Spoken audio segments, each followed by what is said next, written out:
नमस्ते मेरे नौनिहालों, क्या हाल है। आज हम बात करेंगे लेक्चर नंबर 15 जो कि है डाई ऑक्सीजन, जिसे O2 भी कहा जाता है। पहले डाई ऑक्सीजन को ऑक्सीजन के नाम से ही जाना जाता था, परंतु CBSE ने आजकल इसको डाई ऑक्सीजन बोलना शुरू कर दिया। जैसे O2 डाई ऑक्सीजन हो गया, N2 डाई नाइट्रोजन हो गया, H2 डाई हाइड्रोजन हो गया है, वैसे भी ऑक्सीजन जो है हमारा वो डाई ऑक्सीजन हो चुका है। इसमें हम आगे बात करेंगे इसकी विरचन की विधियों के बारे में, रासायनिक गुणों के बारे में और उपयोग वगैरह के बारे में आप बात करेंगे। तो लेक्चर नंबर 15 हम स्टार्ट करते हैं, प्रयास कीजिएगा।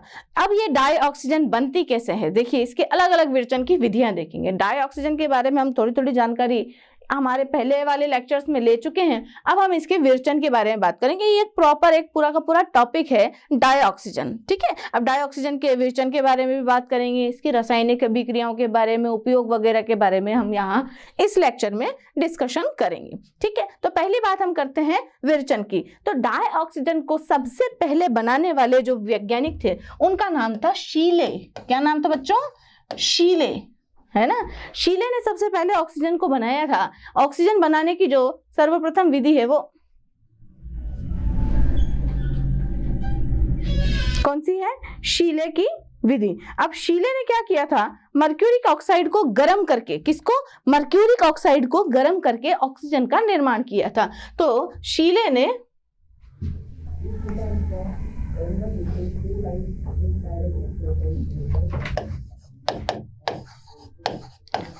मर्क्यूरिक ऑक्साइड को गर्म कर डाई ऑक्सीजन प्राप्त की थी। तो ये जो विधि कहलाई, ये कौन सी विधि कहलाई? शीले की विधि। किस तरीके से प्राप्त की थी? देखिए, मरकरी का जो ऑक्साइड है, मर्क्यूरिक ऑक्साइड, इसको आप सिंपल गर्म कर दोगे तो आपको मरकरी जो है मेटल के रूप में अलग मिल जाएगी, जो कि आपको पता है रूम टेम्परेचर पर या कमरे के ताप पर कैसी होती है बच्चों? लिक्विड होती है ना। वो थर्मामीटर में जो चढ़ती है वो यही होती है। और यहाँ से आपको क्या प्राप्त होती है? डाई ऑक्सीजन प्राप्त होती है। तो शीले की ये जो विधि है, इसमें इसने मर्क्यूरिक ऑक्साइड को गर्म करके क्या दी थी बेटे? मर्क्यूरिक ऑक्साइड को गर्म करके इसने मरकरी और डाई ऑक्सीजन का निर्माण किया था।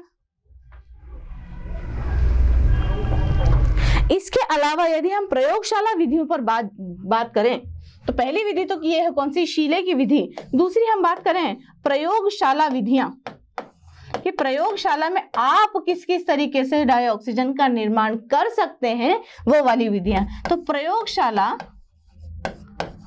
में डाई ऑक्सीजन प्राप्त करने की अलग अलग विधियां हैं। अब देखिए, डाई ऑक्सीजन प्राप्त कर सकते हैं आप कहां से? जिस कंपाउंड में ऑक्सीजन के जो भी ऑक्सीजन के यौगिक हैं उनमें से आप ऑक्सीजन को प्राप्त कर सकते हैं। क्योंकि ऑक्सीजन क्या है बच्चों? एक गैस है ना। अब गैस क्या होती है? जिस भी यौगिक में उपस्थित होती है उसको थोड़ा सा गर्म करो, उसमें से गैस जो है वो उड़ जाती है। देखिएगा कैसे कैसे होता है ये। सबसे पहले आप पोटेशियम क्लोरेट को गर्म कीजिए, KClO3। ये कौन है बेटे? Potassium chlorate.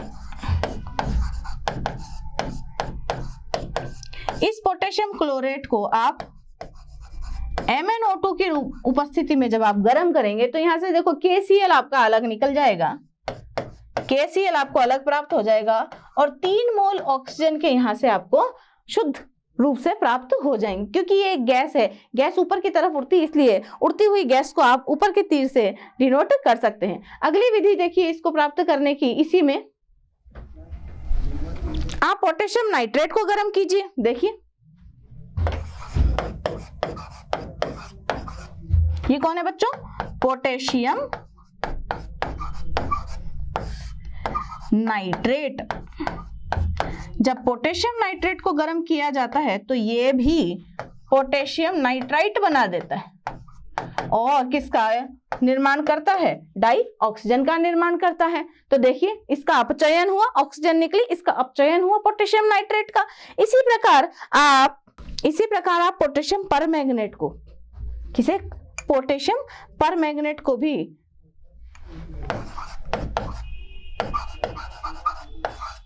ये कौन है बच्चों? पोटेशियम परमैंगनेट, इसे भी जब आप गर्म करते हैं तो आपको क्या मिल जाती है? डाइऑक्सीजन मिलती है। कैसे मिलती है? पोटेशियम परमैंगनेट जो है इस प्रकार से टूटता है और आपको क्या मिल जाती है? डाइऑक्सीजन जो है वो गैस के रूप में अलग प्राप्त हो जाती है। तो ये जो विधियां हैं इनसे आप ये जो पोटेशियम परमैंगनेट है ना बेटा, इसको लाल दवा भी कहते हैं। तो लाल दवा को भी आप गर्म करके डाइऑक्सीजन गैस का निर्माण कर सकते हैं। ये लाल दवा वही है जब आपको लग जाती है और आपको पट्टी वगैरह बांधी जाती है ना, तो वहां पर वो लाल दवा, हड्डी वगैरह की चोट पे जो लाल दवा होती है उसको गर्म करके लगाया जाता है। गर्म करके इसीलिए लगाया जाता है ताकि वहां पर ऑक्सीजन मिले और जो घाव है वो जल्दी से भर जाए। ठीक है, तो विर्चन की शीले विधि में क्या होता है? मर्क्यूरिक ऑक्साइड को गर्म किया जाता है और ऑक्सीजन प्राप्त की जाती है। प्रयोगशाला की जो अन्य विधियां हैं उनमें आप देखो पोटेशियम के अलग अलग जो यौगिक हैं जिनमें ऑक्सीजन उपस्थित है उनको आप गर्म करके अलग अलग तरीके से ऑक्सीजन को प्राप्त कर सकते हैं। इसके अलावा धातु ऑक्साइडों को भी आप गर्म करके ऑक्सीजन प्राप्त कर सकते हैं। विरेचन की अन्य विधियों में हम बात करेंगे कि धातु ऑक्साइड जो हैं उन्हें गर्म करके आप किस तरीके से ऑक्सीजन को प्राप्त कर सकते हैं। उन विधियों को आप देखिए कि धातु ऑक्साइडों के ताप अपघटन से भी आप, तीसरी जो विधि है धातु ऑक्साइडों के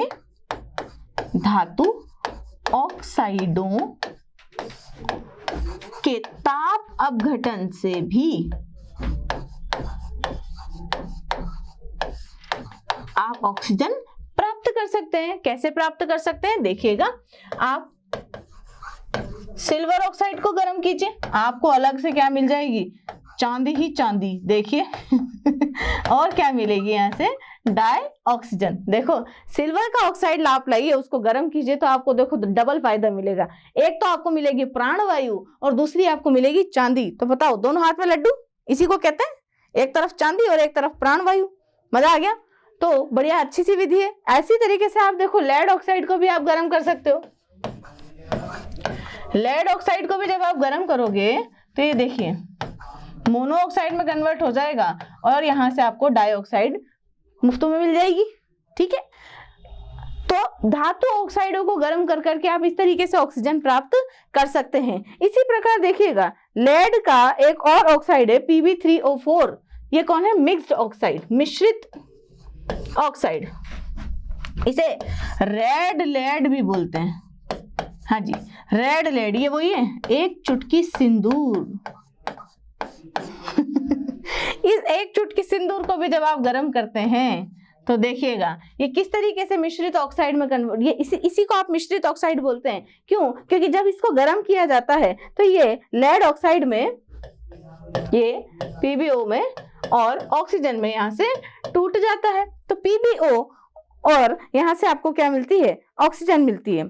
ठीक है, देखिए यहाँ से हाफ मोल ऑफ डाइऑक्सीजन आपको मिल जाएगी। तो रेड लेड जो है, लाल सिंदूर, रेड लेड जिसको आप सिंदूर भी बोलते हैं, इसको भी जब आप गर्म करते हैं तो इस तरीके से ऑक्सीजन का निर्माण होता है। इसकी अन्य विधियां देखिएगा। अन्य विधियों में आप देखोगे कि हाइड्रोजन पेरोक्साइड जो है उसके ताप अपघटन से भी आपको ऑक्सीजन गैस मिल सकती है। देखिए अगली विधि जो है वो है हाइड्रोजन पेरोक्साइड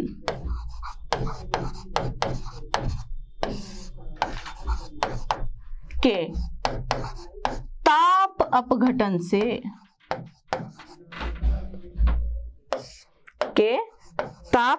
से भी आपको डाइऑक्सीजन गैस मिल सकती है। किस प्रकार? देखिए ये आपका हाइड्रोजन पेरोक्साइड है H2O2। इसको कुछ उत्प्रेरकों जैसे निकेल, पैलेडियम, प्लेटिनम वगैरह, इनकी प्रेजेंस में यदि आप गर्म करते हैं तो आपको क्या मिलती है? यहाँ से एक वाटर का मॉलिक्यूल अलग हो जाता है बच्चों, और आपको यहाँ से ऑक्सीजन जो है वो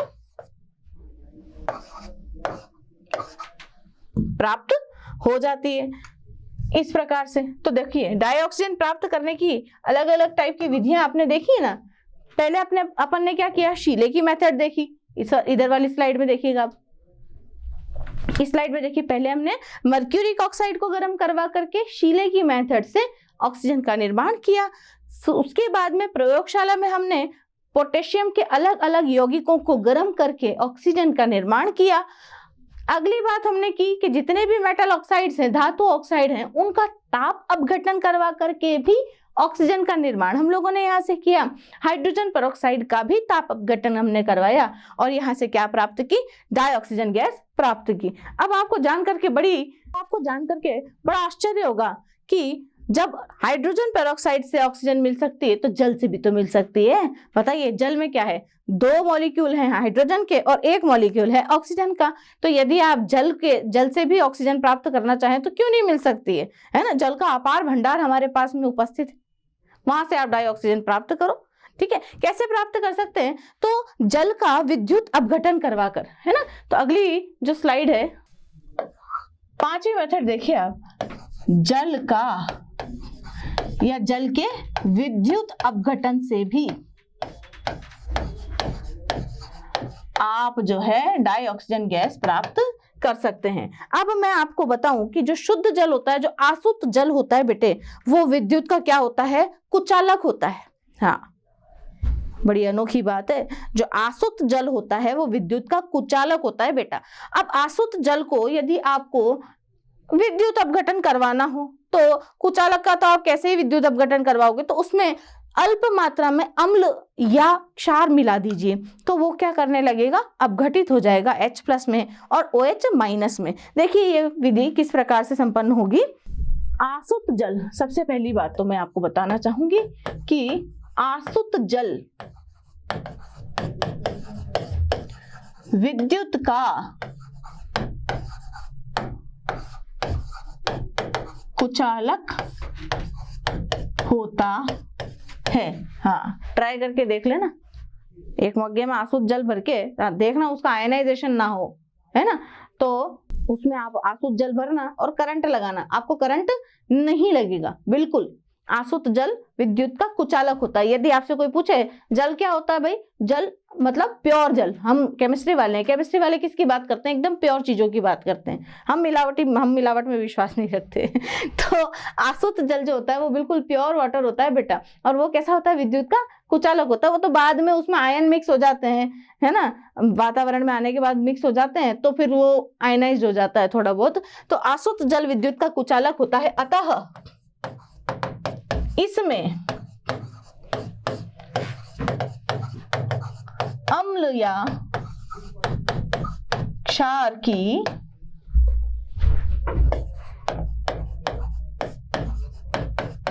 अल्प मात्रा मिलाकर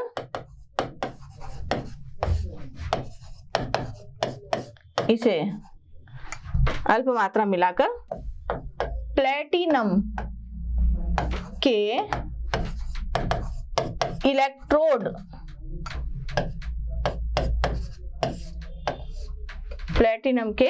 इलेक्ट्रोड लगाकर विद्युत अपघटित किया जाता है।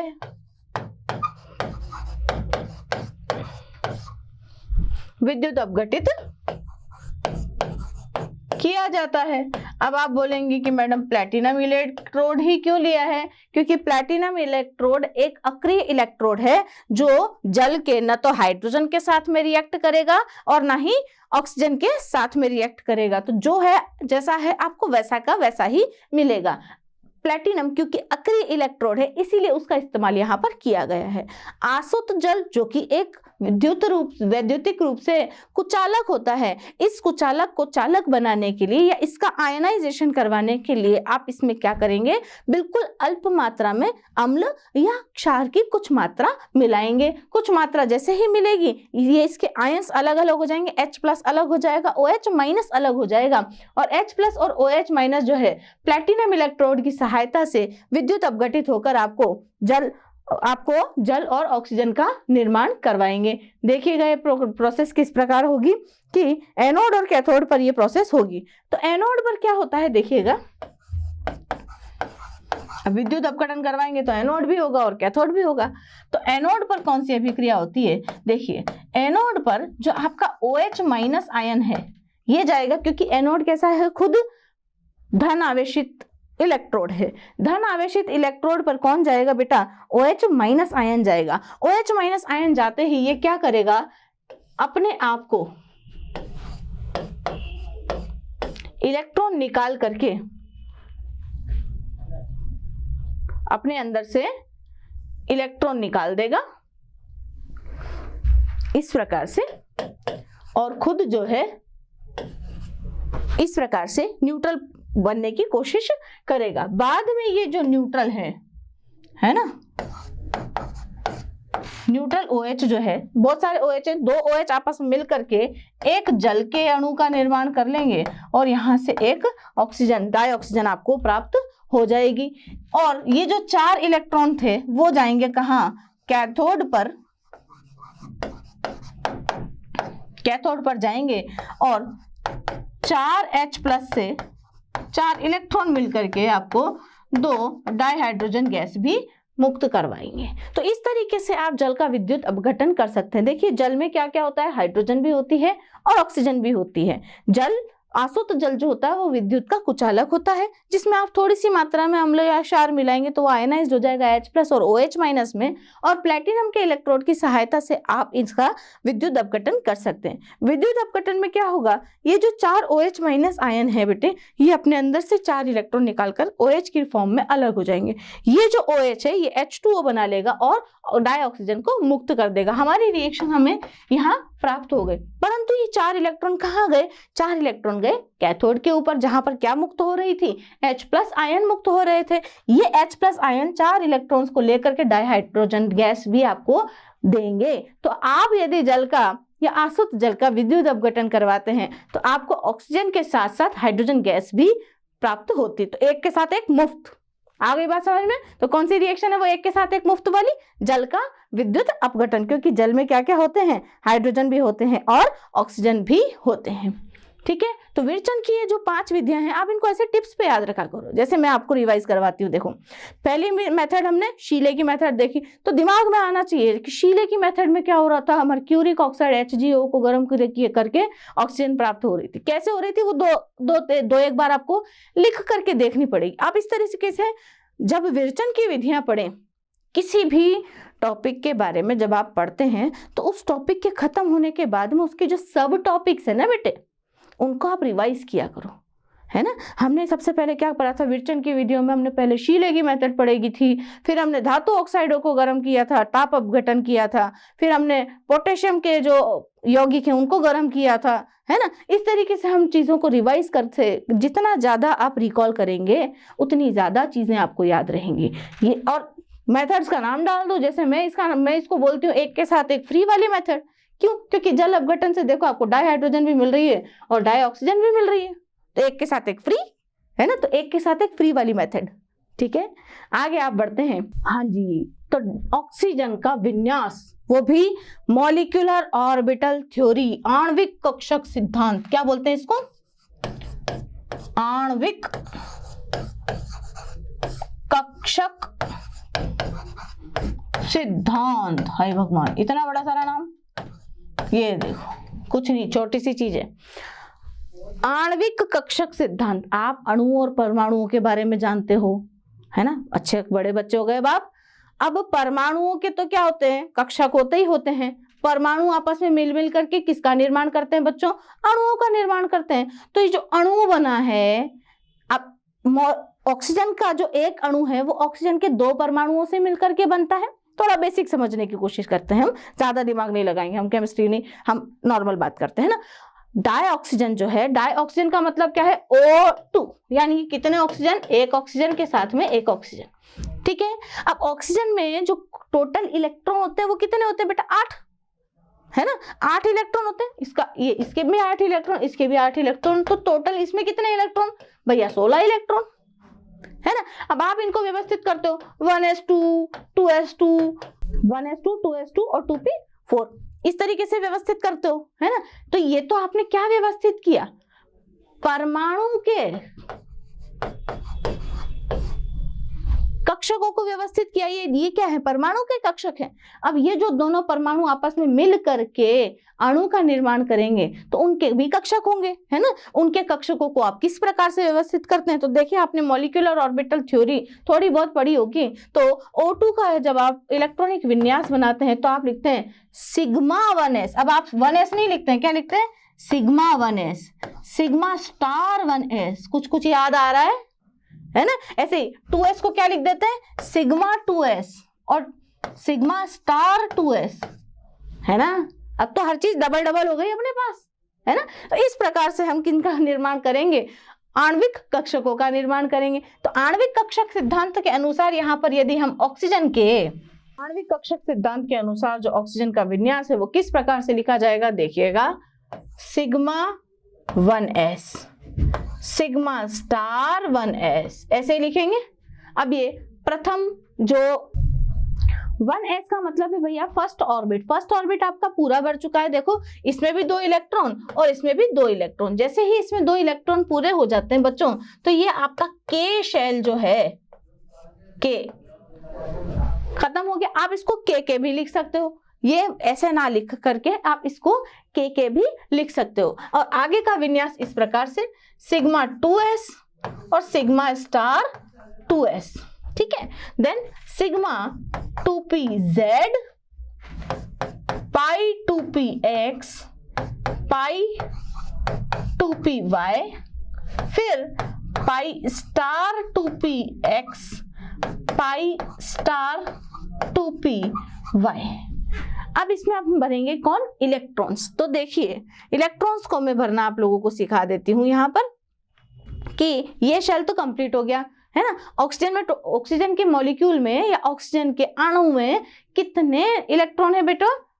16 इलेक्ट्रॉन है। तो 2 और 2 4 तो इसमें भर गए, यानी कि फर्स्ट शेल जो है वो अपनी हो गई कंप्लीट, ठीक है। अब फर्स्ट शेल कंप्लीट होने के बाद में सेकंड शेल की तरफ आओ, तो सेकंड शेल में कम ऊर्जा वाला कौन होता है? 2s, है ना। अब 2s में इसमें भी 2 इलेक्ट्रॉन और इसमें भी 2 इलेक्ट्रॉन, बोलो हो गए कंप्लीट। कितने हो गए? 2 2 4 2 6 2 8। अब कितने बचे? 8 और बचे। तो देखिए, 2 इसमें, अब एक इसमें डालेंगे तो 2 2 4 2 6। अब एक इसमें और एक इसमें, क्यों? क्योंकि पाई वालों की जो एनर्जी होती है बेटा, पाई वालों की जो ऊर्जा होती है वो बराबर होती है। अब बराबर ऊर्जा वाले कक्षकों में हुंड के नियम, पाउली नियम, ऑफ-बाउ के नियम के अनुसार जब हम एक इलेक्ट्रॉन भर देते हैं और जब सभी संभ्रंश कक्षकों में जब तक एक इलेक्ट्रॉन अर्धपूरित तो पूरी तरीके से ना हो जाए तब तक उसमें पेयरिंग नहीं हो सकती। अब इसमें भी 1 इलेक्ट्रॉन, इसमें भी 1 इलेक्ट्रॉन डाला था, क्योंकि 2 ही इलेक्ट्रॉन बचे थे, तो एक इलेक्ट्रॉन इन दोनों को दे दिया। अब इसमें एक इलेक्ट्रॉन दोनों को देने के बाद में हम लोगों को ये पता लगा क्या कि पहली बात तो ये पता लगी कि O2 एक स्थायी गैस है,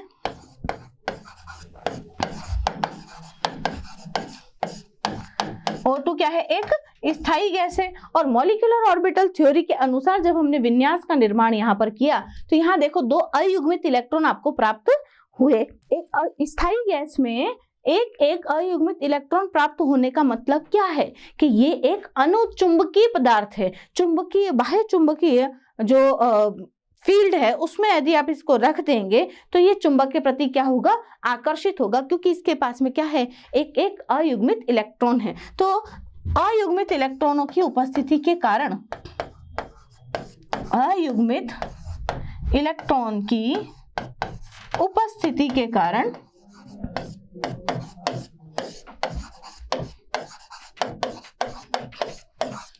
O2 कैसा होता है बेटा? अनुचुंबकीय होता है।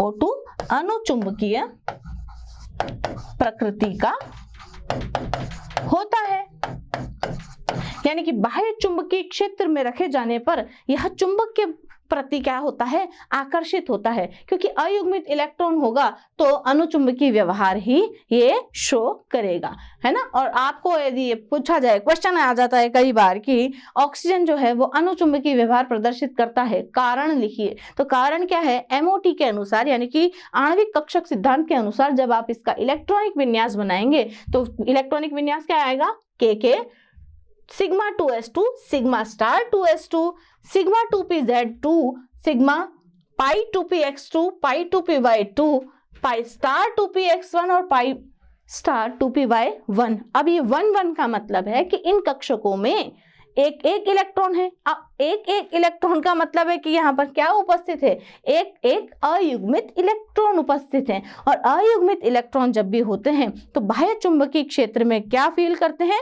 आकर्षण अनुभव करते हैं। उस आकर्षण की वजह से ये कैसे हो जाते हैं, अणु चुंबकीय प्रकृति के हो जाते हैं। और ऑक्सीजन क्योंकि एक स्थायी गैस है तो इसके बारे में हम आगे और बात करते हैं। तो आप लोगों को प्रश्न का आंसर मिला। यहाँ से प्रश्न बन सकता है कि ऑक्सीजन की अणुचुंबकीय प्रकृति को समझाइए। तो आप ये पूरा का पूरा एज इट इज आपके आंसर में लिख सकते हैं। ठीक है, अभिक्रियाओं के बारे में ऑक्सीजन की बात करेंगे। तो देखिए, ऑक्सीजन की जो रासायनिक अभिक्रियाएं हैं, इसमें ऑक्सीजन जो है उसको आप अलग अलग तरीके से मेटल्स के साथ में रिएक्ट करवा करके मेटल्स के ऑक्साइड यानी कि धातु के ऑक्साइडों का निर्माण कर सकते हैं। किस प्रकार से निर्माण कर सकते हैं, तो देखिए पहली ही विधि है कौन सी, ऑक्साइड निर्माण की। ऑक्साइड निर्माण की, देखो 9th क्लास में जो आप लोगों ने बेसिक पढ़ा था कि किस तरीके से आपको कंपाउंड्स का फॉर्मेशन करना है, प्लस और नेगेटिव चार्ज वाले आयंस मिला करके, उसी का हम प्रयोग यहाँ पर करेंगे। तो इसमें देखिए पहली विधि जो है उसको देखिएगा। देखो ये सोडियम है और ये ऑक्सीजन है भाई, अच्छी बात है ना। अब देखो सोडियम के ऊपर, देखो मैं यहाँ दिखाती हूँ आपको, सोडियम के ऊपर होता है बेटे प्लस चार्ज और ऑक्सीजन के ऊपर होता है 2- चार्ज। अब इन दोनों को मिलाकर के आपको यौगिक बनाना है। तो देखिए Na और O को मिलाकर के यौगिक बनाना है ना बेटा, तो इसकी टोपी इसके पैर में रख दो, इसकी टोपी इसके पैर में रख दो, तो यौगिक कौन बनेगा, Na2O बनेगा। ठीक है, तो यदि आपने ऐसा लिया है तो भाई ये लो जी, Na2O का निर्माण हो गया। इसी तरीके से आप किसी भी मेटल का फॉर्मेशन कर सकते हो, किसी भी धातु के साथ में ऑक्सीजन की अभिक्रिया करवा करके उसका ऑक्साइड निर्माण आसानी से आप कर सकते हो। जैसे कि मैं अलग अलग धातुएं यहाँ लिखती हूँ, जैसे कि कैल्शियम के साथ में बना लीजिए, ये लीजिए कैल्शियम और ऑक्सीजन के साथ में बना करके देखने की कोशिश कीजिए आप साथ के साथ में। मैग्नीशियम के साथ भी बना सकते हैं हम, कितनी कैल्शियम कितना मैग्नीशियम चाहिए ये आप देखिए कैसे, किस प्रकार से, देखो कैल्शियम ऑक्साइड, तो देखिए कैल्शियम ऑक्साइड का निर्माण हो जाएगा। 2 मोल मैग्नीशियम के लेंगे तो 2 मोल मैग्नीशियम के ऑक्साइड का निर्माण हो जाएगा। तो इस तरीके से मैग्नीशियम, कैल्शियम, सोडियम, पोटेशियम और अपने जो लिया था अपने लेड, इन सब का निर्माण आप यहाँ से कर सकते हैं। देखिए लेड का निर्माण आप कर सकते हैं,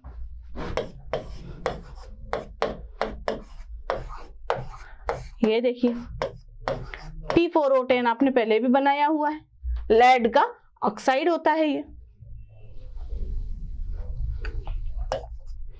आप इस तरीके से आयरन के भी ऑक्साइड्स का निर्माण कर सकते हैं,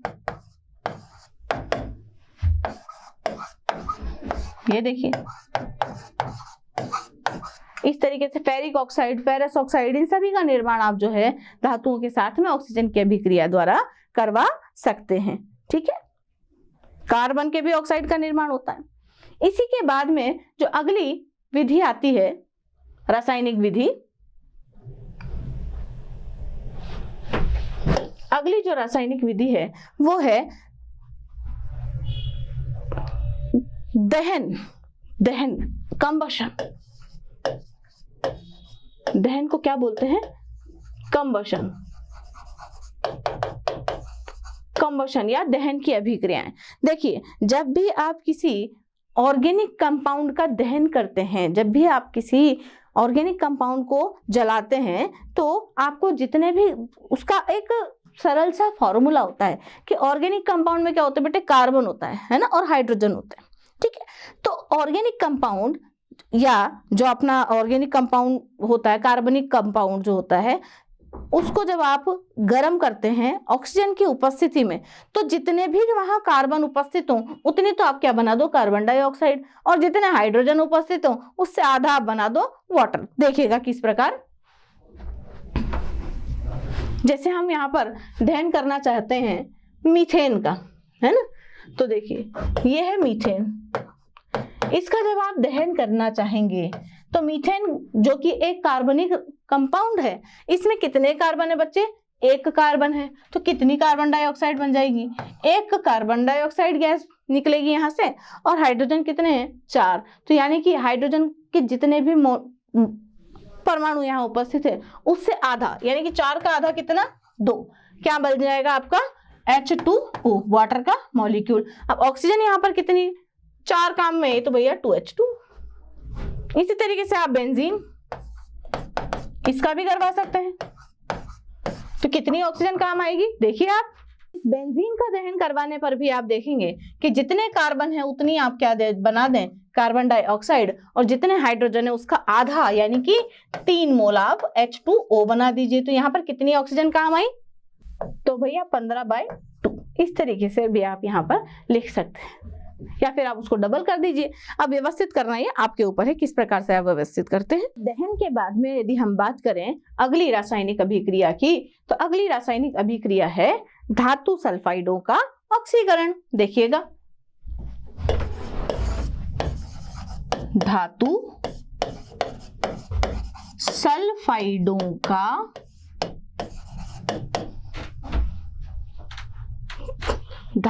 सल्फाइडों का ऑक्सीकरण।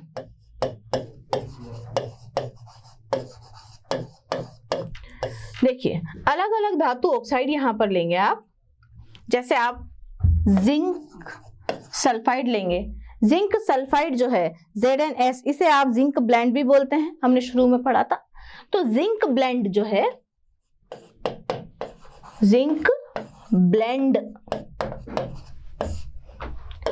ठीक है, जिंक ब्लेंड को भी जब आप ऑक्सीजन के साथ में अभिक्रिया करवाएंगे तो देखिए ये किस प्रकार से इसे ऑक्सीकृत कर देता है। यहां ये दे देता है जिंक ऑक्साइड, और सल्फर का क्या बना देता है? Sulphur dioxide. इस तरीके से जब भी आप किसी धातु सल्फाइड का ऑक्सीकरण करवाएंगे तो इस तरीके से आपको सल्फर डाइऑक्साइड जो है वो प्राप्त होगी। और ये सभी अभिक्रियाएं जो है वो गर्म करने पर ही प्राप्त होंगी, ठीक है, क्योंकि ऑक्सीजन कैसी गैस है? जलाने में सहायता करती है। जिंक ब्लेंड के अलावा आप कॉपर सल्फाइड के साथ भी रिएक्शन करवा सकते हैं इसकी इस प्रकार से, और ये यहां से भी क्या देगा? कॉपर का ऑक्साइड देगा, और आपको क्या मिल जाएगी? Sulphur dioxide. इस प्रकार से, ठीक है। तो इस प्रकार से दहन की अभिक्रियाएं, धातु सल्फाइडों का ऑक्सीकरण, धातुओं का ऑक्सीकरण, इस प्रकार की अभिक्रिया यहाँ से डाइऑक्सीजन आपको देता है। अगली अभिक्रिया की बात करें, अगली जो रासायनिक अभिक्रिया है बच्चों, उसमें आप देखेंगे कि निम्नतर ऑक्साइड, अगली जो रासायनिक अभिक्रिया है उसमें निम्नतर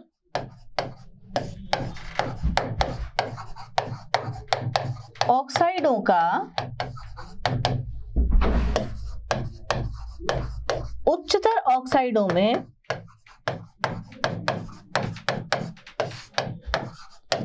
ऑक्सीकरण किस प्रकार करवाया जाता है? देखिएगा, निम्नतर ऑक्साइडों को जब आप उच्चतर ऑक्साइडों में परिवर्तित करते हैं तो उसमें देखिए आपको क्या करना होता है। जैसे कार्बन मोनोऑक्साइड जो है, इसको यदि आप ऑक्सीजन के साथ में रिएक्ट करवाएंगे तो यहाँ पर आपको डाइऑक्सीजन यानी कि कार्बन डाइऑक्साइड का निर्माण होगा। इसी प्रकार से जब आप नाइट्रोजन मोनोऑक्साइड को भी ऑक्सीजन के साथ में रिएक्ट करवाते हैं गर्म करने पर, तो यहां से भी आपको क्या मिलती है? नाइट्रोजन डाइऑक्साइड मिलती है।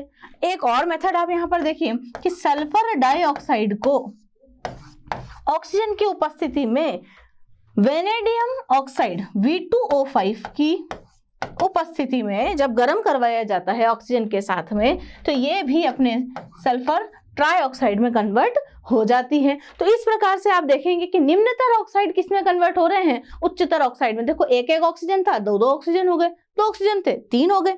इसके बाद में एक सबसे इंपॉर्टेंट विधि यहां पर देखी जाएगी, डीकन विधि। कौन सी विधि बेटे? डीकन विधि। ये विधि अपने आप में बड़ी इंपॉर्टेंट है।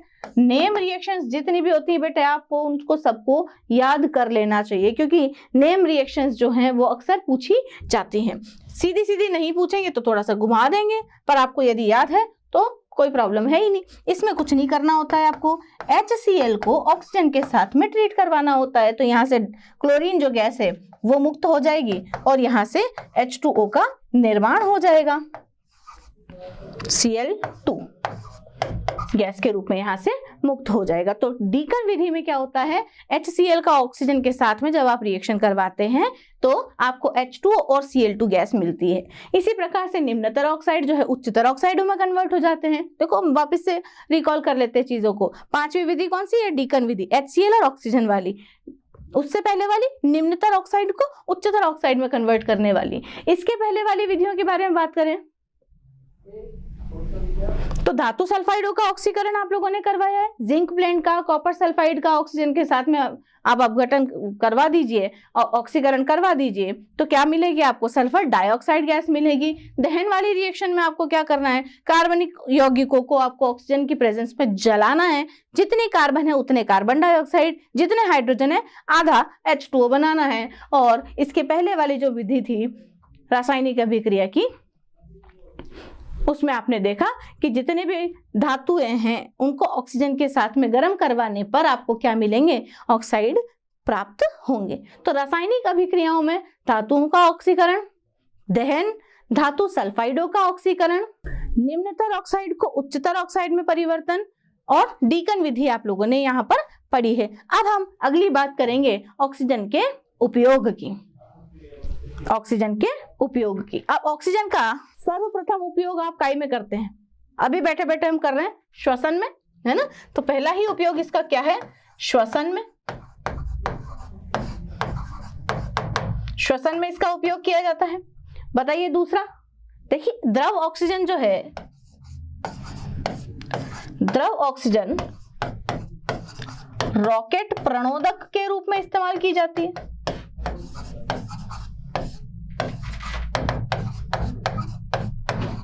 रॉकेट में प्रणोदक के रूप में इस्तेमाल की जाती है। जो द्रव डाइऑक्सीजन है ना, ज्वलन और ऑक्सीकरण की अभिक्रियाओं में भी ये काम में ली जाती है। ज्वलन व ऑक्सीकरण की अभिक्रियाओं में भी इसको काम में लिया जाता है। चौथा, इसे विरंजन में भी काम में लेते हैं।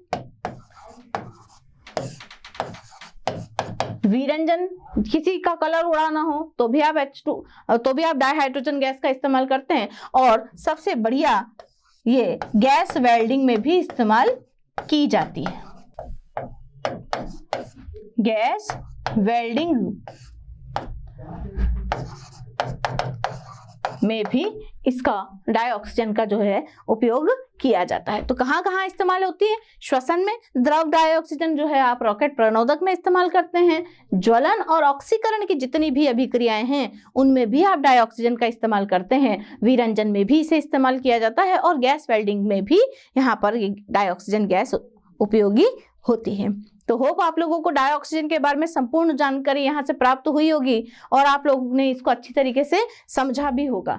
यहाँ से जो भी प्रश्न आएगा डायरेक्ट आप उसका आंसर लिख सकते हैं। बस आपको चीजों को बार बार रिकॉल करना है। एक बार चीजें पढ़ ली, दोबारा उसको टॉपिक वाइज रिवाइज करें, दिमाग में सब कुछ बैठेगा। कोई भारी सब्जेक्ट नहीं है, बड़ा आराम से मजेदार सब्जेक्ट है। आराम से समझते समझते पढ़िएगा। आज के लिए इतना ही, धन्यवाद। आशा करता हूं हमारे टॉप एजुकेटर का यह लेक्चर आपको पसंद आया होगा। अगर पसंद आया है तो वीडियो को लाइक करिए, चैनल को सब्सक्राइब करिए और शेयर भी करिए, क्योंकि ज्ञान बांटने से बढ़ता है और सही बताऊं तो पुण्य भी मिलता है। मुझे सुनने के लिए बहुत बहुत धन्यवाद। Thank you.